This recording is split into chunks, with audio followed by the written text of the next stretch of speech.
It's another edition of Time About the Movies, and today we're taking a look at the films of February 8th, 2002. We've got 3 films to look at today.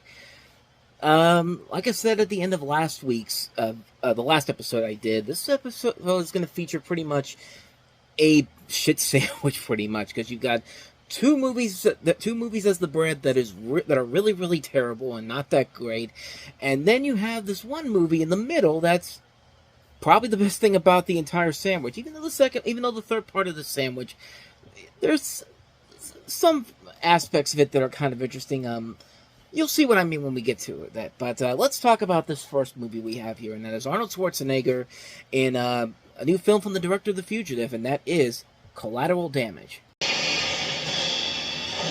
They took everything Gordon Brewer had.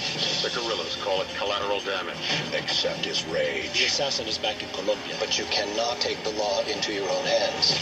Thanks for your advice. If it's a war they want. Don't even look at those guys unless you can kill them. They picked the wrong guy.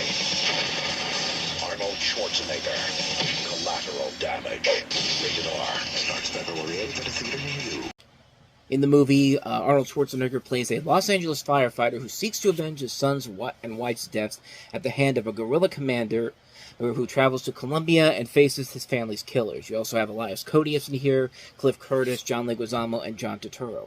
This is directed by Andrew Davis, who did The Fugitive, and was a pretty good action director when you really look at his filmography in general. He does not make a lot of terrible movies, but there's a reason why this is considered possibly Arnold Schwarzenegger's worst movie as an action star. And that's saying a lot because he's made some bad movies, but even the bad movies he's been in, stuff like Batman and Robin, or even something like Jingle All the Way, those are the movies that are the fun kind of bad. Like, he knows what his roles are in those movies and has fun with it.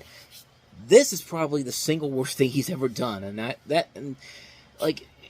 don't know. I don't know why this movie is I think I know why it is, but it's just a boring movie. It's a very generic movie. I mean, this is the literal definition of a generic-ass movie, action movie, because it's a plot that really does not have a whole lot there. Like, I guess he's trying to do something similar to something like Commando, but even Commando was a so bad it's good movie. It's a movie that knows exactly what it is. It knows how ridiculous it is, and it knows how to have fun with its premise and its entire material.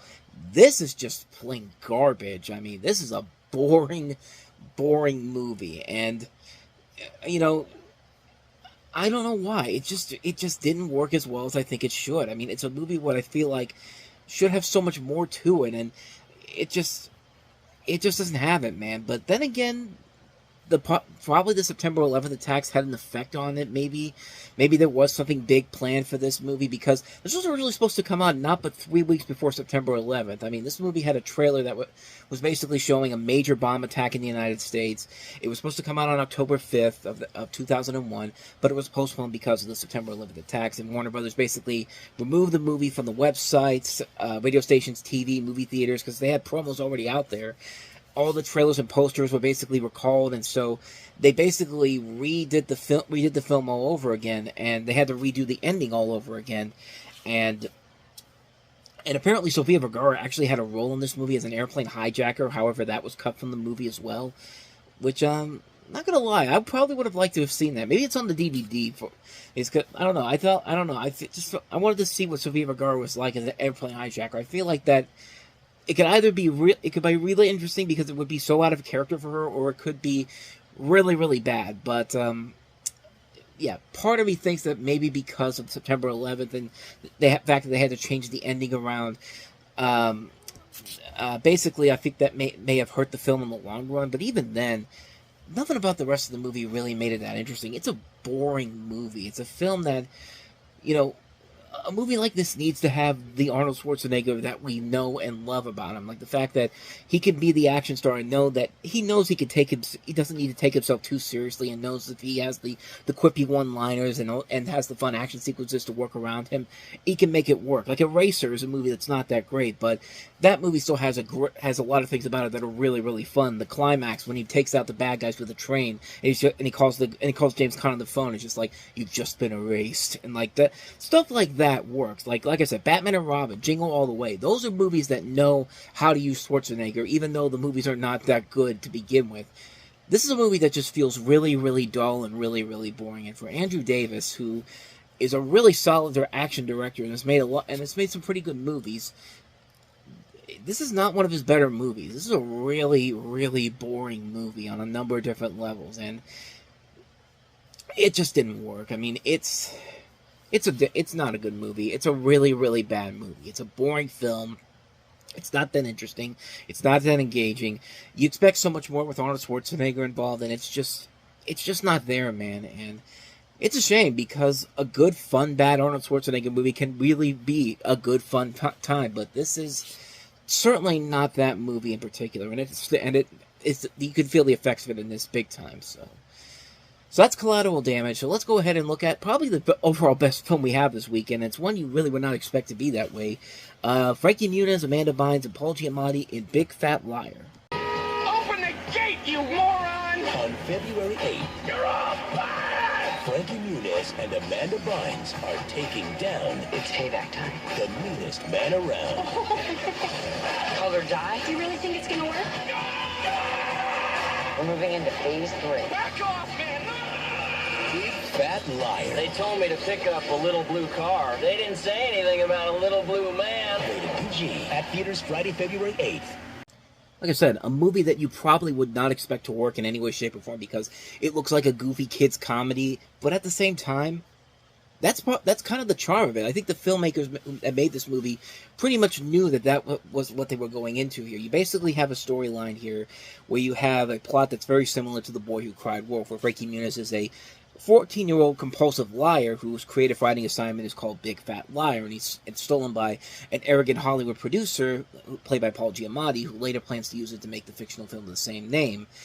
And so the chase is on to get revenge on him with the help of his friend, played by Amanda Bynes, which, God, I miss seeing Amanda Bynes and stuff again. I mean, unfortunately, her career kind of took a downward spiral after a little bit. There were times when her career was trying to get back on track, but unfortunately, she's just been in the situation where things haven't worked out in their favor. But movies like this make me miss Amanda Bynes. She was usually very good in most of the stuff she was in, but unfortunately, I mean, last I heard she had some substance abuse problems, mental problems as well. But I'm looking on here, and it looks like she has kind of slowly but surely started to come back. According to Wikipedia, I see here that she has become a manicurist. So I mean, maybe this is a sign that she's heading back in the right direction again. But I mean, I don't know. I don't know. But all I know is that whenever she was on screen as an actress, she was usually very good. There's a reason why they gave her own sketch comedy show, because she does have a lot of comedic potential, and she would definitely show it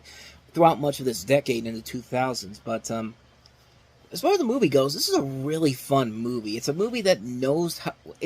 It's the complete opposite of what Collateral Damage is. It knows exactly what kind of a movie it is.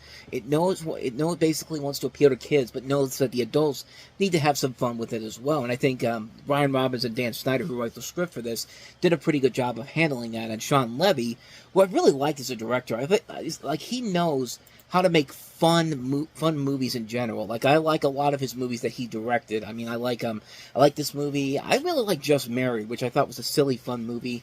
I thought Cheaper by the Dozen was really good. I'm one of the few people that really likes the first Steve Martin Pink Panther movies. The Night at the Museum films can be fun at times. Date Night's pretty good. Real Steel.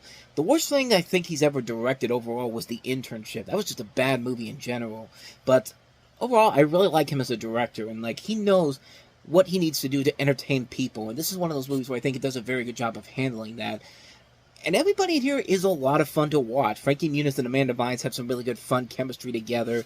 Paul Giamatti's a great fun villain. You have Donald Faison, Sandra Oh, Lee Majors has a role in here as well. A really solid cast here in general, and it's just a silly, fun movie that knows exactly what it's trying to do. They gave Jaleel White a big role in this movie, which is actually really fun to see here. And I don't know, man. I thought it was a ton of fun. It's one of those movies where you look at it and you think, okay, this is one of those ones that could easily be a film that gets kind of, pushed. It's a big hit when it comes out, and then when you watch it 20 years later, it's not going to hold up as well. This one surprisingly held up much better than I thought it did. And, yeah, I was really surprised at how much I enjoyed this movie. It's a really fun film. I enjoyed it a lot. Big Fat Liar. Definitely a good, fun movie. Not a classic by any means, but Still a really fun movie that I do recommend checking out. If you're looking for a good fun time on a Saturday afternoon, you can find a lot to really admire about this movie. There is a lot of good charm to this film. So with that said, let us move on to our last film, and that is Rollerball.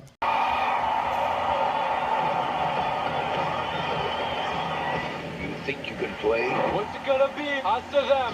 They're going to kill you! Try to survive. Grab hold!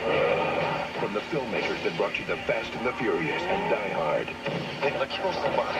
Gotta catch me first. Rollerball. Pow. Rated PG-13. Get in the game February 8th. The movie that literally sent the director to jail, and that's not a joke. John McTiernan was actually sent to federal prison for making a false statement to the FBI investigator about 4 years after the movie came out about his hiring of a private investigator to illegally wiretap the producer of the film, Charles Robin, who coincidentally just won the Oscar this week for the Best Picture for Oppenheimer. But he was the producer on this film as well when this movie was produced in August of 2000. McTiernan had been in a disagreement with Robin about what type of film Rollerball should be, and had hired Pelicano to investigate Robin's intentions and actions. And dude spent a whole year in prison, and basically he had one more movie after this, but after that his career was pretty much over and done with. And even if that had not happened, then this movie probably would have killed John McTiernan's career anyway. But it's a remake of the 1975 film of the same name, and this time it features a much greater focus on action with more muted social and political overtones than the original. It takes place in the present rather than a future dystopian society. Oh, and it's PG-13, and I believe the original Rollerball was rated R, if I'm not mistaken. So yeah, it's dead on arrival right from the get-go, and that should have been the first warning sign right there, that they were doing a PG-13 remake of an R-rated classic, a cult classic, if you will. But no, it gets even worse. Your leading stars are the dude from American Pie, not Jason Biggs, not Sean William Scott, not Eddie K. Thomas, Chris Klein. And then there's also LL Cool J and Rebecca Romaine Stamos. And if you're trying to sell a movie just on those three alone in 2002, yeah, it's not going to work out for you. This is a movie that is notoriously known for being as bad as it is. It's a movie that you can kind of tell that they don't have any idea what the tone is. You have the tone of the producer of The Fast and the Furious and the director of Die Hard. Two clearly different visions of what this movie was supposed to be. And this thing went through massive reshoots, massive re-edits. This thing was supposed to come out in 2001 and was delayed until 2002 because they had to shoot down all the stuff. They had to cut down all the violence and nudity because of the PG-13 rating, which, again, that should have been the first warning sign. 9 times out of 10, when you try to make a remake of an R-rated movie PG-13, it's going to fail. There's only been a few exceptions. Specifically, the one I think of the most is The Longest Yard, the 2005 one, but we'll eventually get to that one in a couple of years. But this is a really bad movie. If there's one thing about this movie that I will say that is very fun to watch, it's John Reno playing Alexei Petrovich. In this movie, he is so keen on getting a cable deal, and he says it like, "Get that North American cable deal." He's the only one in this movie that I thought was having the most fun with it, and it's a performance that's just so over the top, it's so corny, but he's the one that's actually giving this film some life to it, because everything else about this movie is just garbage. I mean, it's a movie that's just such a mess, but it has that one little bright spot with John Reno going as over the top as he can to make this somewhat enjoyable, and he tries his best, and by God he tries his best, but it's just, in the end, it doesn't even matter because the movie itself is just a complete waste of time. Like I said, PG-13 remake of an R-rated movie. Should have been the Death Note right from the get-go. But, yeah. So not much more to say about that one. That is Rollerball. And so with that said, we wrap up another edition of Time About the Movies, and the next time we meet, we'll take a look at 5 movies on President's Day weekend, including Denzel Washington's latest film, John Q. Britney Spears gives it a shot at acting with Crossroads. We have the Peter Pan sequel, Return to Neverland. Bruce Willis stars in Heart's War. And also Broken Lizard brings us their first feature film to the big screen, Super Troopers. So we'll take a look at those 5 films next time. But until then, thank you so much for watching, and if you want to see more videos like this, please hit the place on the next page, check out the previous episode, and also don't forget to hit the like and subscribe button if you want to see more videos like this on this channel. So with that said, I am off, I will see you guys next time, and until then, as always, take care.